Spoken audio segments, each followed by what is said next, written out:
Murder ان cathedral. اس کہانی کی شروعات کورس سے ہوتی ہے، جو کہ کینٹربری میں عام غریب عورتوں کا ایک گروپ ہے۔ یہ course arch bishop Thomas bucket کی یاد میں گانا گا رہے ہوتے ہیں اور سب کو اس کی یاد بہت ستا رہی ہوتی ہے، لیکن یہ سب نہیں چاہتے کہ تھامس بیکٹ فرانس سے واپس آئے۔ کیوں نہ آئے؟ کیونکہ اس کا کنگ ہنری II کے ساتھ ایک ریلیجیس اور پولیٹیکل اختلافات تھے، آرگومنٹس تھے، ایک دوسرے کے یہ قریب نہیں تھے، ان 2 ریزنز کی وجہ سے۔ اگر وہ یہاں پھر سے آ گیا نا تو ہو سکتا ہے اسے مار دیا جائے۔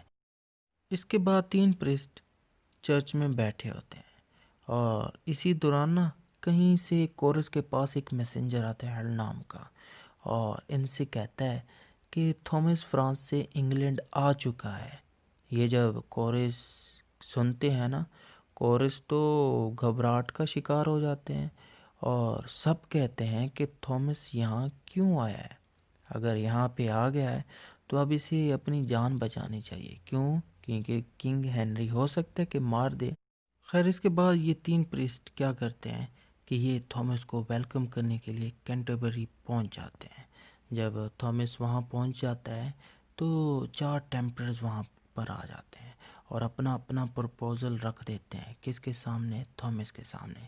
سب سے پہلا ٹیمپلر تھامس سے کہتا ہے کہ تم پاسٹ کی طرح نا کنگ ہنری II کے ساتھ اپنے ریلیشنز بہتر کرو، لیکن تھامس کہتا ہے کہ پاسٹ تو پاس ہے اور وہی رہے گا، فیوچر کی کوئی بات ہے تو وہ کرو۔ پہلے ٹیمپلر کے بعد پھر دوسرا ٹیمپلر بات کرتا ہے، کہتا ہے کہ تھامس کو چانسلر کی فرائض دینے چاہیے اور اسے چانسلر بنا دینا چاہیے، لیکن یہ جو تھامس ہے اس چیز سے بھی منع کر دیتا ہے، کیونکہ وہ کہتا ہے کہ آرچ بشپ میں صحیح ہوں اور میرے جو آرچ بشپ کے فرائض ہیں نا، ڈیوٹیز، وہ چانسلر سے کہیں زیادہ بیٹر ہیں۔ اس کے بعد تیسرا ٹیمپلر کہتا ہے کہ تھامس کو ہنری سے نا صلح کر دینی چاہیے، پیس کا ایک پیغام لے کے جانا چاہیے، مگر تھامس ان تینوں کے پرپوزل کو بری طرح ریجیکٹ کرتا ہے۔ اس کے بعد چوتھا ٹیمپلر اپنا پرپوزل پیش کرتا ہے تھامس کے سامنے اور تھامس سے کہتا ہے کہ تم نا شہید ہو جاؤ تاکہ تمہارا نام رہے، لیکن تھامس اس کا پرپوزل بھی ریجیکٹ کرتا ہے اور کہتا ہے کہ نام کے لیے شہید ہونا نا اچھی بات نہیں ہے۔ اس کے بعد تھامس کینٹربری کیتھیڈرل میں لوگوں کو ایک سپیچ کرتا ہے اور سپیچ کے آخر میں کہتا ہے کہ شاید یہ میرا آخری سپیچ ہوگا، یہ آخری تقریر ہوگی۔ تھامس کو لگا تھا جیسے وہ شہید ہونے والا ہے۔ اس ڈرامے کے آخر میں ہمیں پتہ چلتا ہے کہ ہنری کے 4 نائٹس کینٹربری کیتھیڈرل میں آتے ہیں اور تھامس کو غدار بولتے ہیں۔ اب آپ شاید سوچ رہے ہوں گے کہ یہ غدار کیوں بلاتے ہیں؟ یہ کہانی ہے، وہ کہانی سمپل سی ہے کہ کنگ ہنری نے تھامس کو انگلینڈ کا چانسلر بنایا تھا اور ساتھ ہی ساتھ آرچ بشپ بھی بنایا تھا، لیکن تھامس نے چانسلر کا جو عہدہ تھا نا وہ ٹھکرا دیا تھا اس کے سامنے، اور آرچ بشپ کا جو عہدہ تھا اسے بیٹر لگا۔ نائٹس لوگوں سے یہ بھی کہتے رہے وہاں پر کہ تھامس نے ہنری کے ان تمام سیکرٹس سے پردہ اٹھا دیا جن کو پہلے تھامس سپورٹ کرتا تھا۔ جیسے ہی یہ نائٹس تھامس پر حملہ کرنے کے لیے آگے آتے ہیں تو پریسٹ اور باقی لوگ تھامس کو ڈیفینڈ کرنے کے لیے آگے آ جاتے ہیں۔ کیوں آگے آ جاتے ہیں؟ کیونکہ سب جانتے ہیں کہ نائٹس تھامس کو قتل کرنے کے لیے آئے ہوئے ہیں۔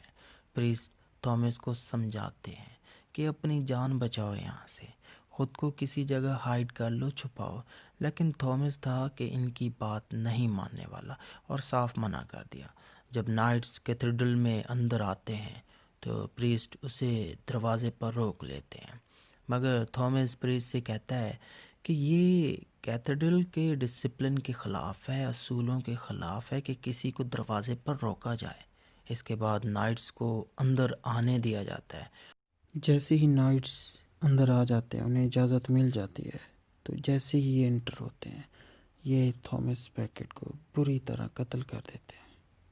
اس کے بعد نائٹس اپنی سپیچ میں تھامس کی ڈیتھ کو ایکسپلین کرتے ہیں اور کیا کہتے ہیں کہ تھامس ایک غدار اور ریبل قسم کا انسان تھا اور وہ خود اپنی موت کا رسپانسبل ہے۔ کورس جب یہ سنتے ہیں تو روتے ہوئے گاڈ سے دعا کرتے ہیں کہ گاڈ ان نائٹس کی غلطی کو معاف کریں، اور اسی کے ساتھ یہ ڈرامہ ختم ہو جاتا ہے۔ امید کرتا ہوں آپ کو اس ڈرامے کی سمجھ آ گئی ہے۔ سمجھ آئی ہے تو لائک کیجیے گا، سبسکرائب کیجیے گا، دوستوں کے ساتھ لازمی شیئر کیجیے گا۔ Thank you for watching.